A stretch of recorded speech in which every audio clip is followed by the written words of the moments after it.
Hello everyone, this is Kiran. Today we will discuss determinants of economic development. According to Professor R.D. Gill, determinants of economic development are based upon the size of production capacity, organization and character of an economy. Professor R D Gill के according आर्थिक विकास के जो निर्धारक तत्व हैं वो हमारी उत्पादन क्षमता, संगठन और स्वभाव पर निर्भर करते हैं. Determinants of economic development can be classified into two parts which can be expressed in the form of formula, that is G is equal to F into X plus में Y. Here G is economic development in a certain period of time, F is function, X is economic determinant and Y represents non-economic determinants. It means हमारे two determinants हैं. Two determinants हम study करेंगे. First is economic determinant and another non economic determinant. Professor Nurkse ने under developed country से related एक बहुत ही famous theory दी थी, vicious circle of poverty. Professor Nurkse ने बताया कि जो अंडर डेवलप्ड कंट्रीज़ हैं, जो अल्प विकसित अर्थव्यवस्थाएं हैं, वहाँ पर कैपिटा इनकम लो होती है, कम होती है प्रति व्यक्ति आय, और जो पॉपुलेशन की ग्रोथ रेट है वो हाई होती है. इसका रिजल्ट क्या होता है कि वहाँ पर जो सेविंग है वो लेस होगी, लो होगी सेविंग का लेवल भी, जिसकी वजह से इकॉनमी में इन्वेस्टमेंट भी कम होता है. इसलिए जो हमारी अंडर डेवलप्ड कंट्रीज़ हैं वो एक जो पॉवर्टी का ट्रैप है उसमें ही फंसी रहती हैं. और ये जो विशियस सर्कल जो कह सकते हैं कि जो विशियस सर्कल या पॉवर्टी का जो सर्कल है वो कॉन्टीन्यूसली सर्कुलर फॉर्म में फ्लो करता रहता है. अगर हम किसी भी अंडर डेवलप्ड कंट्री को इस विशियस सर्कल्स से बाहर निकालना चाहते हैं, जो हमारा पॉवर्टी ट्रैप है उसे ब्रेक करना चाहते हैं, तो उसके लिए हमारे economic and non economic determinant helpful हो सकते हैं. Now we will discuss economic determinants of economic development. Our first point is natural resources. According to Professor Lewis, natural resources determine the limits of economic development. अगर हम America, great Britain, रूस, Canada इनकी बात करें तो यहाँ पर जो नेचुरल रिसोर्सेज है वो बड़ी ही ज़्यादा मात्रा में अवेलेबल है. लेकिन नेचुरल रिसोर्सेज का अवेलेबल होना ही इनफ नहीं है, because natural resources can make effective contribution to the economic development. इसके लिए इकोनॉमिक डेवलपमेंट के लिए जो हमारे नेचुरल रिसोर्सेज हैं इनका एफिशिएंट एंड प्रॉपर यूटिलाइजेशन भी होना चाहिए, तभी हम अपना इकोनॉमिक डेवलपमेंट कर सकते हैं. नेक्स्ट पॉइंट आता है ह्यूमन रिसोर्सेज और एफिशिएंट लेबर. इसमें ह्यूमन रिसोर्सेज में क्या क्या आ जाएगा, जैसे फिजिकल लेबर है हमारी, ह्यूमन कैपिटल और skill formation, able entrepreneurs and organisation. तो इनको हम वन बाय वन डिस्कस करेंगे. पहले हम देखते हैं physical labour. Physical labour means number of labour, their working hours and intensity of their work. तो ये हम फिजिकल लेबर में लेते हैं. अगर किसी कंट्री की जो लेबर है वो एफिशिएंट है, हार्ड वर्किंग है, डिसिप्लिन्ड है, तो वो कंट्री रैपिडली अपना इकोनॉमिक डेवलपमेंट कर सकती है. तो हम यहाँ एग्जांपल भी ले सकते हैं, जैसे जापान है. जापान में कोई माइंस नहीं है, mean Japan has no mines. Switzerland की अगर बात करें तो स्विट्ज़रलैंड में जो सॉइल है वो भी रोकी है, लेकिन फिर भी हम आज इन कंट्रीज़ को डेवलप्ड कंट्रीज़ में काउंट करते हैं. तो इट मीन्स फिजिकल लेबर का एफिशिएंट, हार्ड वर्किंग, डिसिप्लिन होना भी ज़रूरी है. अगर हम अंडर डेवलप्ड कंट्रीज़ की बात करें तो अंडर डेवलप्ड कंट्रीज़ में जो पॉपुलेशन की ग्रोथ रेट है वो हाई होती है. तो यहाँ पर इसका एक पॉजिटिव एस्पेक्ट भी हम लेके चल सकते हैं कि अंडर डेवलप्ड कंट्रीज़ में हमें जो कम वेजेस पर ही लेबर जो है वो अवेलेबल हो जाएगी. तो इसका रिज़ल्ट क्या होगा कि अगर वेजेस कम है तो कॉस्ट ऑफ प्रोडक्शन कम होगी, कॉस्ट ऑफ प्रोडक्शन कम होगी तो profit of the producer increase हो जाएगा और वो इन प्रॉफिट को आगे इन्वेस्ट कर देंगे. तो इस तरह से भी एक देश जो है अपना आर्थिक विकास कर सकता है. उसके बाद सेकंड पॉइंट है इसी का, ह्यूमन कैपिटल और skilled formation. Human capital is the skill and knowledge embodied in the minds and hands of the population।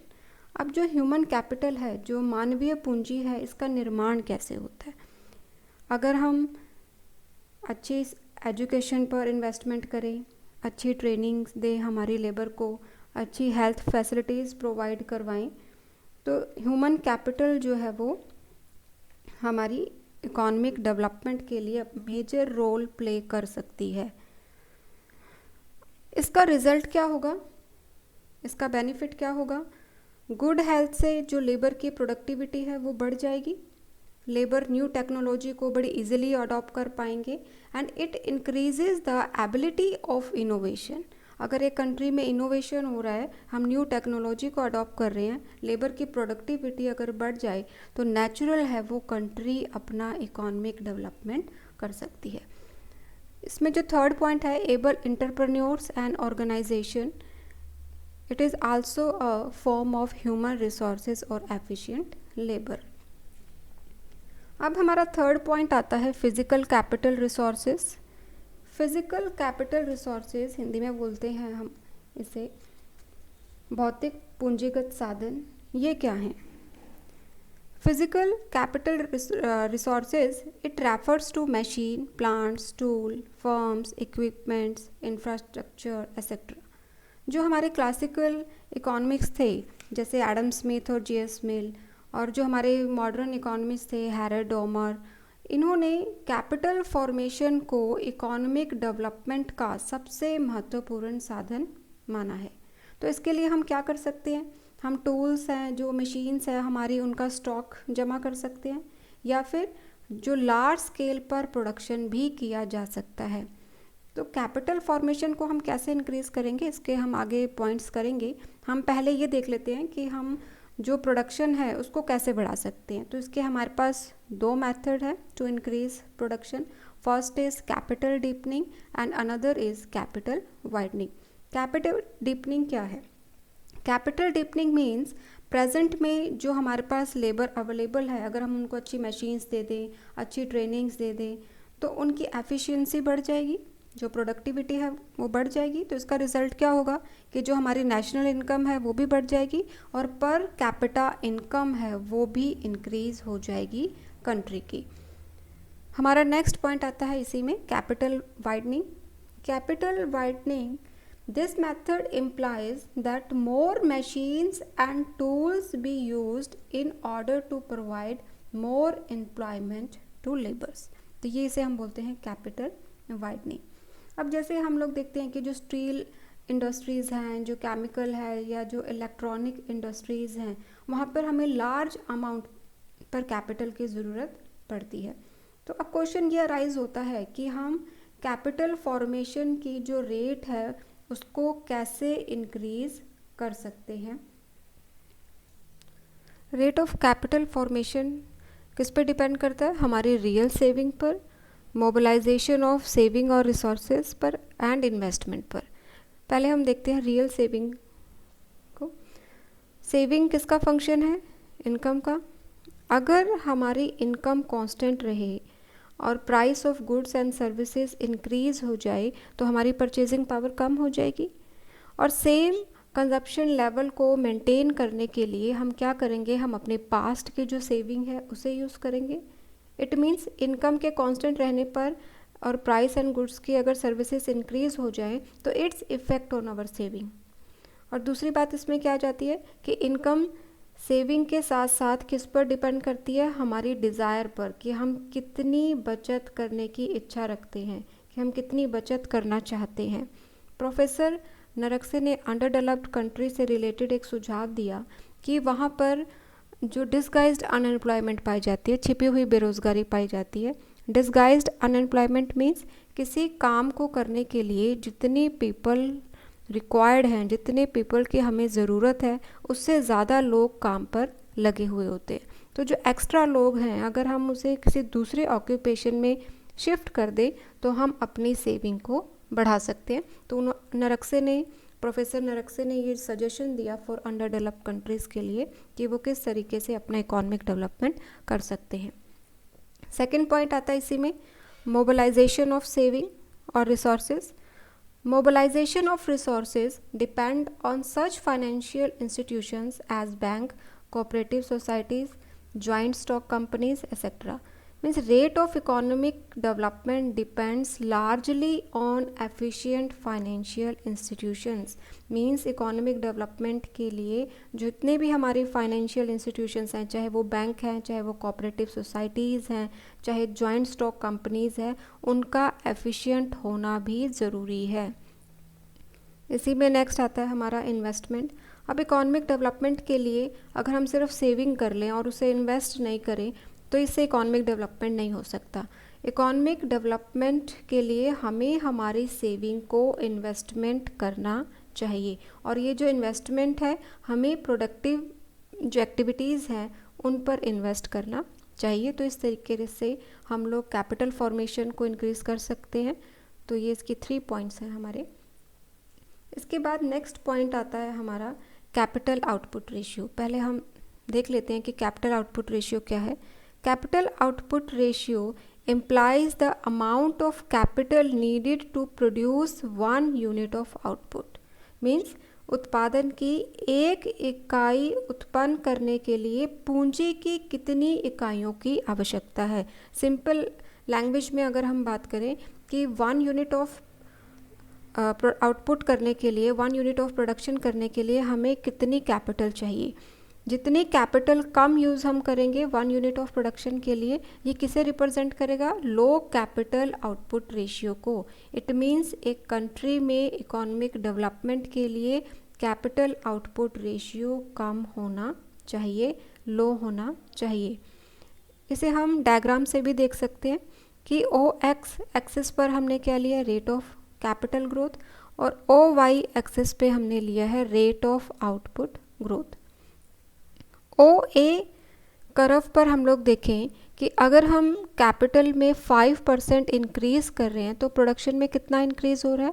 1%।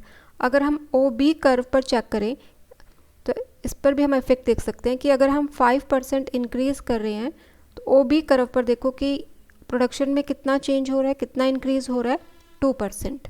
It means O B curve किसे रिप्रेजेंट कर रही है? लो कैपिटल आउटपुट रेशियो को, और ओ ए जो कर्व है वो रिप्रेजेंट कर रही है हाई कैपिटल आउटपुट रेशियो को। तो किसी भी कंट्री के इकोनॉमिक डेवलपमेंट के लिए जो कैपिटल आउटपुट रेशियो है वो लो होना चाहिए। हमारा नेक्स्ट पॉइंट आता है साइज़ ऑफ द मार्केट। किसी भी कंट्री के इकोनॉमिक डेवलपमेंट के लिए जो मार्केट का साइज़ है वो भी इम्पॉर्टेंट फैक्टर है। इकोनॉमिक डेवलपमेंट के लिए मार्केट का जो साइज़ है वो वाइड होना चाहिए। इसका बेनिफिट क्या होता है? एक तो specialization and division of labour possible होता है, जिससे efficiency and productivity of the factor increase हो जाती है, स्केल ऑफ प्रोडक्शन हमारा बढ़ जाता है, and it leads to a many internal and external economies, जिससे आगे चलकर हमारा जो प्रोडक्शन है, वॉल्यूम ऑफ प्रोडक्शन है वो भी इंक्रीज़ हो जाता है और हमारी कॉस्ट ऑफ प्रोडक्शन जो है वो कम हो जाती है। तो इस तरीके से हम देख सकते हैं कि मार्केट का साइज़ भी एक इम्पॉर्टेंट फैक्टर है इकोनॉमिक डेवलपमेंट के लिए। इसके बाद आता है टेक्निकल प्रोग्रेस। टेक्निकल प्रोग्रेस की एक सिंपल सी डेफिनेशन प्रोफेसर लिप्सी ने दी है, और डेफिनेशन से ही क्लियर हो जाएगा कि टेक्निकल प्रोग्रेस क्या है। According to professor Lipsey, technical progress is brought about by innovation through introducing new products, new ways of producing existing products, and new forms of business organization। तकनीकी प्रगति के फलस्वरूप after technical progress कि हम लोग same resources का use करते हुए ज़्यादा प्रोडक्शन कर सकते हैं। तो शिम्प्यूटर ने भी माना कि इकोनॉमिक डेवलपमेंट के लिए जो इनोवेशन है वो इम्पॉर्टेंट है किसी भी कंट्री के लिए अगर वो डेवलपमेंट करना चाहती है, और ये इस बात पर भी निर्भर करता है कि एक एंटरप्रेन्योर टेक्निकल प्रोग्रेस को किस सीमा तक प्रयोग करते हैं। आफ्टर टेक्निकल प्रोग्रेस जो हमारा प्रोडक्शन पॉसिबिलिटी कर्व है वो फॉरवर्ड शिफ्ट हो जाता है। हम डायग्राम से भी देख सकते हैं। डायग्राम में जो ए बी कर्व है ये बिफोर टेक्निकल प्रोग्रेस हमारा प्रोडक्शन पॉसिबिलिटी कर्व है, और सी डी जो है वो आफ्टर टेक्निकल प्रोग्रेस हमारा प्रोडक्शन पॉसिबिलिटी कर्व है। Production possibility curve after technical progress forward shift हो जाएगा, और फॉरवर्ड शिफ्ट होना हमें क्या रिप्रेजेंट करता है कि हम सेम रिसोर्सेज को यूज़ करते हुए पहले से ज़्यादा प्रोडक्शन कर सकते हैं। तो डायग्राम में भी हम देख सकते हैं कि बिफोर टेक्निकल प्रोग्रेस हमारा प्रोडक्शन पॉसिबिलिटी कर्व कौन सा है, ए बी। तो यहाँ पर कैपिटल गुड्स का कितना प्रोडक्शन हो रहा है, ओ बी, और कंज्यूमर गुड्स का कितना प्रोडक्शन हो रहा है, ओ ए। आफ्टर टेक्निकल प्रोग्रेस देखें तो हमारा जो प्रोडक्शन पॉसिबिलिटी कर्व है वो कौन सा है, सी डी। कैपिटल गुड्स का कितना प्रोडक्शन हो रहा है, O D, and consumer goods का कितना प्रोडक्शन हो रहा है, ओ सी। टेक्निकल प्रोग्रेस से और भी बेनिफिट्स होते हैं, जैसे हमारी जो प्रोडक्शन कैपेसिटी है वो बढ़ जाती है, हम रिसोर्सेज का ऑप्टिमम यूटिलाइजेशन करना स्टार्ट करते हैं, बढ़िया क्वालिटी का, गुड क्वालिटीज़ का प्रोडक्शन हम लोग करते हैं, प्रोड्यूस करते हैं गुड्स को। तो ये इसके कुछ टेक्निकल प्रोग्रेस के बेनिफिट्स भी हैं। अगर कोई कंट्री इकोनॉमिक डेवलपमेंट करती है तो उसके लिए टेक्निकल प्रोग्रेस भी एक इम्पॉर्टेंट फैक्टर है। इसके बाद नेक्स्ट पॉइंट आता है हमारा structural changes. Structural changes means occupational structure में चेंज होना। Economy of the country is generally divided into 3 basic sectors. हमारा प्राइमरी सेक्टर है, सेकेंडरी सेक्टर है, एंड टर्शियरी सेक्टर है। प्राइमरी सेक्टर में हम लोग एग्रीकल्चर, फिशरी, फॉरेस्ट एक्सेट्रा को लेते हैं। सेकेंडरी सेक्टर में हमारे industry, manufacturing, construction etcetera include हो जाता है। और टर्शियरी सेक्टर में हम सर्विसेज ले लेते हैं, जैसे ट्रेड है, बैंकिंग है, ट्रांसपोर्ट एक्सेट्रा। तो अगर हम economic development under developed countries की अगर बात करें, तो अगर हम अंडर डेवलप्ड कंट्रीज़ में 70% पॉपुलेशन को शिफ्ट कर दें प्राइमरी एंड टर्शियरी सेक्टर में, तो हम अंडर डेवलप्ड कंट्री में इकोनॉमिक डेवलपमेंट को रैपिड थ्रीव कर सकते हैं। तो इसके क्या फ़ायदा होता है, एक तो हमारा जो प्रोडक्शन है वो इंक्रीज़ हो जाता है, लोगों की इनकम बढ़ती है, और उनका स्टैंडर्ड ऑफ लिविंग भी इंक्रीज़ हो जाता है। इसके बाद आता है हमारा next point, financial stability. Economic development के लिए फाइनेंशियल स्टेबिलिटी होना भी ज़रूरी है। फाइनेंशियल स्टेबिलिटी मीन्स हमारे जो बैंकिंग फैसिलिटीज़ है, जो मनी मार्केट है, जो कैपिटल मार्केट है, वो ऑर्गेनाइज्ड होना चाहिए और स्टेबिलिटी भी होनी चाहिए। मनी मार्केट जो हमें शॉर्ट टर्म फंड्स प्रोवाइड करवाती है, generally for a period of less than और इक्वल टू 365 डेज, और जो कैपिटल मार्केट है वो लॉन्ग रन या लॉन्ग टर्म जो है फंड्स प्रोवाइड करवाती है। तो कई बार ये भी देखने में आता है कि जब कोई भी कंट्री इकोनॉमिक डेवलपमेंट करती है तो वहाँ पर जो गुड्स एंड सर्विसेज की प्राइसेस जो है वो इंक्रीज़ होना स्टार्ट हो जाती हैं। तो हमें ये भी ध्यान रखना चाहिए कि जो प्राइसेस है उनमें ज़्यादा इंक्रीज़ ना हो, एक लिमिट तक ही इंक्रीज़ हो।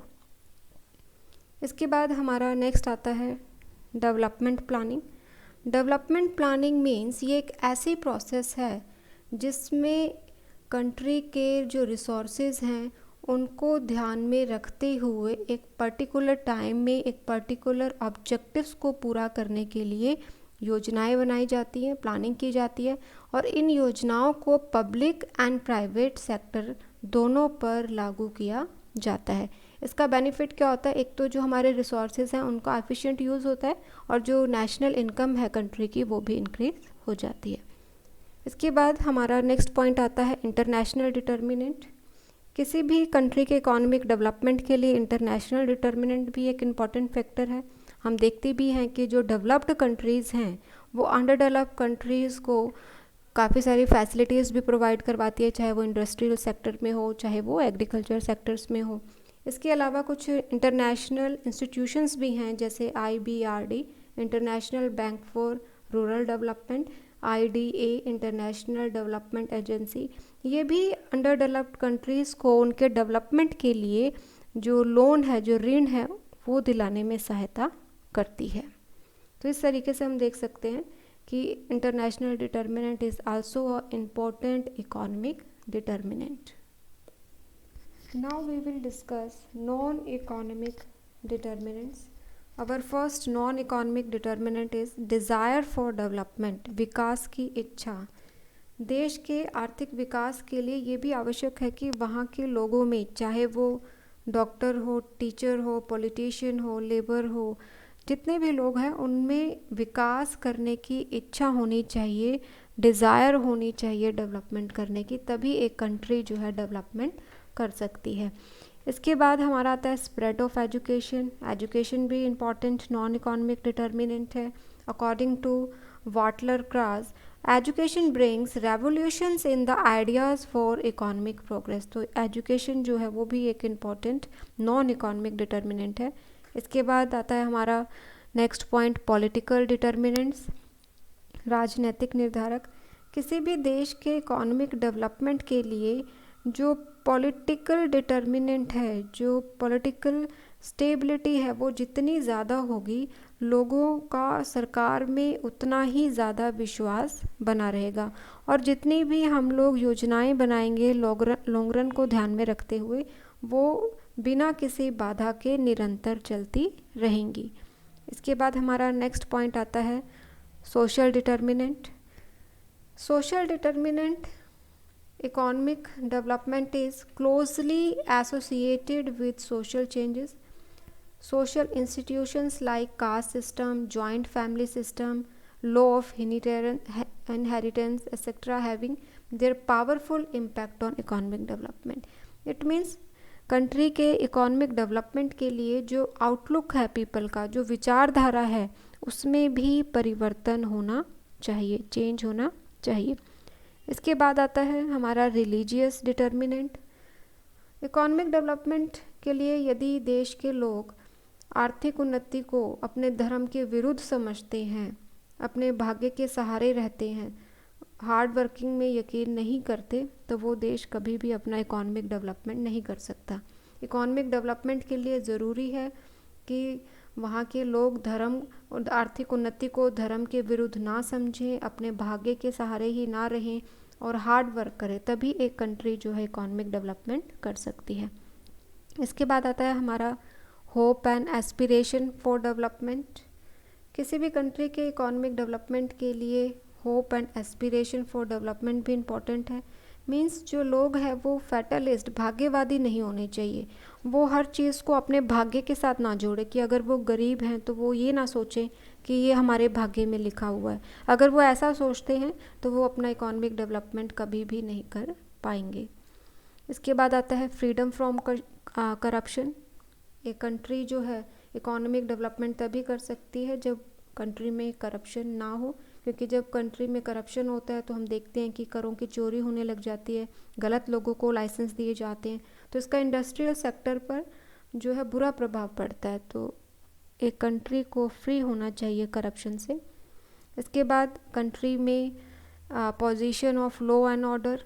इट मीन्स एक कंट्री के इकोनॉमिक डेवलपमेंट में लॉ एंड ऑर्डर जो है वो भी एक इम्पॉर्टेंट फैक्टर है. तो इस तरीके से ये these are the some non economic determinants of economic development. I hope you have understood all the points. Thank you everyone.